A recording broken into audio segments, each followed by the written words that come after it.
ꯑꯁꯤꯗ ꯀꯂꯥꯇꯣꯝꯕꯤ ꯅꯝꯗꯤꯂꯣꯡꯗ ꯂꯩꯕ ꯌꯦꯜꯍꯧꯃꯤ ꯄꯨꯝꯅꯃꯛ ꯀꯣꯕꯔꯦꯟꯁ ꯑꯦꯔꯤꯌꯥ ꯄꯨꯝꯅꯃꯛꯅ ꯑꯩꯈꯣꯏꯅ ꯑꯦꯄꯤꯜ ꯇꯧꯖꯔꯤ ꯑꯩꯈꯣꯏꯒꯤ ꯃꯤ ꯕ꯭ꯔꯥꯗꯔ ꯇꯔꯨꯛꯇꯨ ꯊꯥꯗꯣꯛꯇ꯭ꯔꯤꯉꯩꯗ ꯀꯣꯀꯤꯁꯤꯡꯕꯨ ꯊꯥꯗꯣꯛꯄ ꯇꯥꯔꯗꯤ ꯑꯩꯈꯣꯏ ꯑꯦꯔꯤꯌꯥꯗ ꯂꯩꯕ ꯀꯥꯡꯕꯨ UNCꯕꯨꯗꯤ ꯀꯩꯗꯧꯉꯩꯗꯁꯨ ꯑꯩꯈꯣꯏꯒꯤ ꯊꯥꯖꯕ ꯊꯝꯂꯔꯣꯏ ꯄ꯭ꯔꯖꯥ ꯃꯤꯌꯥꯝꯒꯤ ꯑꯄꯦꯝꯗꯣ ꯇꯧꯕꯤꯌꯣ ꯑꯩꯈꯣꯏꯒꯤ ꯕ꯭ꯔꯥꯗꯔ ꯇꯔꯨꯛꯇꯨ ꯍꯟꯅ ꯐꯥꯈꯤꯕꯗꯣ ꯍꯟꯅ ꯊꯥꯗꯣꯛꯇꯕꯤꯗ ꯀꯣꯟꯅ ꯐꯥꯕꯗꯣ ꯀꯣꯟꯅ ꯍꯟꯅ ꯊꯥꯗꯣꯛꯀꯦ ꯍꯥꯏꯕꯗꯤ ꯀꯗꯥꯏꯗꯒꯤ ꯂꯥꯛꯄꯒꯤ ꯅꯤꯌꯣꯝꯅꯣ ꯑꯗꯨꯗꯤ ꯅꯣꯏꯅ ꯑꯩꯈꯣꯏꯅ ꯎꯅ ꯑꯩꯈꯣꯏꯅ ꯈꯪꯅ ꯃꯆꯤꯟ ꯊꯤꯕ ꯈꯪꯅ ꯎꯅ ꯕꯤꯆꯥꯔ ꯇꯧꯕ ꯂꯥꯟꯕ ꯑꯁꯤꯗꯤ ꯑꯩꯈꯣꯏ ꯄ꯭ꯔꯖꯥ ꯃꯤꯌꯥꯝ ꯌꯥꯅꯤꯡꯗꯦ ꯑꯩꯅ ꯂꯦꯞꯂꯤꯕ ꯃꯐꯝꯁꯤ ꯀꯂꯥꯇꯣꯝꯕꯤ ꯅꯝꯗꯤꯂꯣꯡꯗꯅꯤ ꯍꯧꯖꯤꯛ ꯑꯩꯈꯣꯏꯅ ꯄ꯭ꯔꯣꯇꯦꯁ ꯇꯧꯔꯤꯕ ꯑꯩꯈꯣꯏꯅ ꯁꯠꯗꯥꯎꯟ ꯇꯧꯔꯤꯕꯁꯤ ꯉꯁꯤ UNCꯅ ꯀꯣꯀꯤꯁꯤꯡꯕꯨ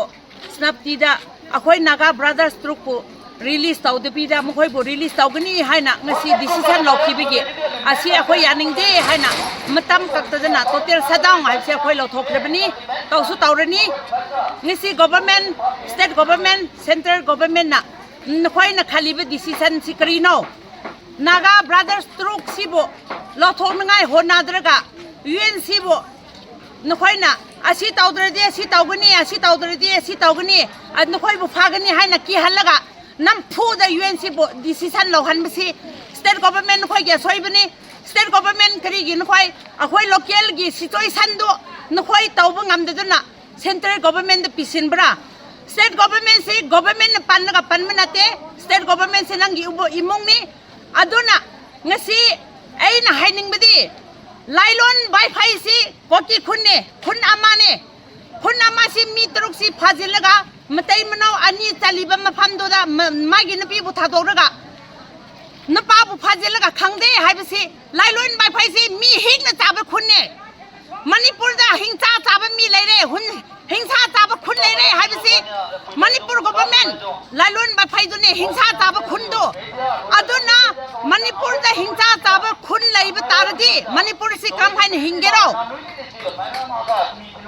नागा ब्रदर्स तुरुक थादुक त्रिंगेदा ngरang maksu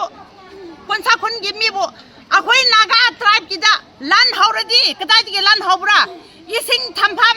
ising chafam digi lan haubane ngरang kokin akhoi bulan haubasi konsa khun gi pipe to thut tat hanlaga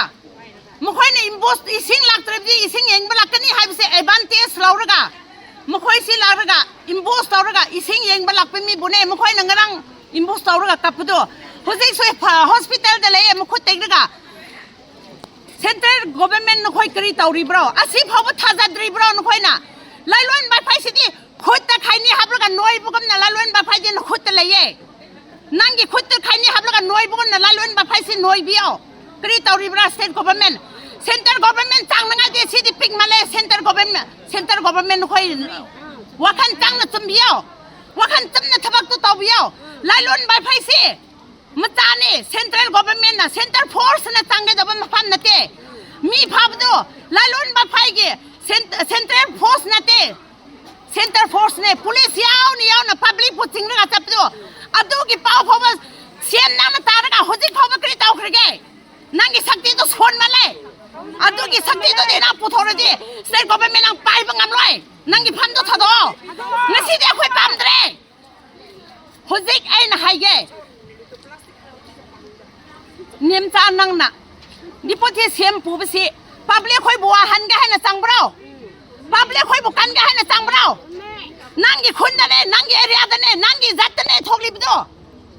लाइलोन बाफाइगी मी मचा मा फोब फांग फाब ngamdaba निमचा नंग फन थदो निमचा नंग मतिक चादे लाइलोन बाफाइ दने मणिपुर लोइन मा थोगाइ बि आब्राव लाइलोन बाफाइ दे नंगी खुद त खाइनि नय बुगम नय बि आबर जगानि निमचा ना बु रेस्पेक्ट ताउगे दबा म फाम लेत्रे अखोइदा नु ना न पाइबा ngamदरदि नंगी फाम दो थदो ना न पाइबा ngamदरदि लाइलोन बाफाइसि अखोइना ताउरनि लाइलोन बाफाइगा लाइलोन बाफाइगी प्रॉब्लम से हुजिकि मणिपुर द लेबा मिपम खोनि माता मै चकपुगम न चकलिबसि निमचा नंगी खुदसान खुद नंग खुद बि थाजिन बि बिगिने नंगी खुदोने नंग बिबिगी खुदोने हुजिक लाइलोन बाफाइना चाउन किजन लेबिदो निमचा नंग फाम थादो आइना UNCꯗ appeal conference-ꯒꯤ ꯑꯁꯤꯗ ꯀꯂꯥꯇꯣꯝꯕꯤ ꯅꯝꯗꯤꯂꯣꯡꯗ ꯂꯩꯕ ꯌꯦꯜꯍꯧꯃꯤ ꯄꯨꯝꯅꯃꯛ conference area ꯄꯨꯝꯅꯃꯛꯅ ꯑꯩꯈꯣꯏꯅ appeal ꯇꯧꯖꯔꯤ ꯑꯩꯈꯣꯏꯒꯤ ꯃꯤ brother ꯇꯔꯨꯛꯇꯨ ꯊꯥꯗꯣꯛꯇ꯭ꯔꯤꯉꯩꯗ ꯀꯣꯀꯤꯁꯤꯡꯕꯨ ꯊꯥꯗꯣꯛꯄ ꯇꯥꯔꯗꯤ ꯑꯩꯈꯣꯏ ꯑꯦꯔꯤꯌꯥꯗ ꯂꯩꯕ ꯀꯥꯡꯕꯨ UNCꯕꯨꯗꯤ ꯀꯩꯗꯧꯉꯩꯗꯁꯨ ꯑꯩꯈꯣꯏꯒꯤ ꯊꯥꯖꯕ ꯊꯝꯂꯔꯣꯏ ꯄ꯭ꯔꯖꯥ ꯃꯤꯌꯥꯝꯒꯤ ꯑꯄꯦꯝꯗꯣ ꯇꯧꯕꯤꯌꯣ ꯑꯩꯈꯣꯏꯒꯤ brother ꯇꯔꯨꯛꯇꯨ ꯍꯟꯅ ꯐꯥꯈꯤꯕꯗꯣ ꯍꯟꯅ ꯊꯥꯗꯣꯛꯇꯕꯤꯗ ꯀꯣꯟꯅ ꯐꯥꯕꯗꯣ ꯀꯣꯟꯅ ꯍꯟꯅ ꯊꯥꯗꯣꯛꯀꯦ ꯍꯥꯏꯕꯗꯤ ꯀꯗꯥꯏꯗꯒꯤ ꯂꯥꯛꯄꯒꯤ ꯅꯤꯌꯣꯝꯅꯣ ꯑꯗꯨꯗꯤ ꯅꯣꯏꯅ ꯑꯩꯈꯣꯏꯅ ꯎꯅ ꯑꯩꯈꯣꯏꯅ ꯈꯪꯅ ꯃꯆꯤꯟ ꯊꯤꯕ ꯈꯪꯅ ꯎꯅ ꯕꯤꯆꯥꯔ ꯇꯧꯕ ꯂꯥꯟꯕ ꯑꯁꯤꯗꯤ ꯑꯩꯈꯣꯏ ꯄ꯭ꯔꯖꯥ ꯃꯤꯌꯥꯝ ꯌꯥꯅꯤꯡꯗꯦ We condemn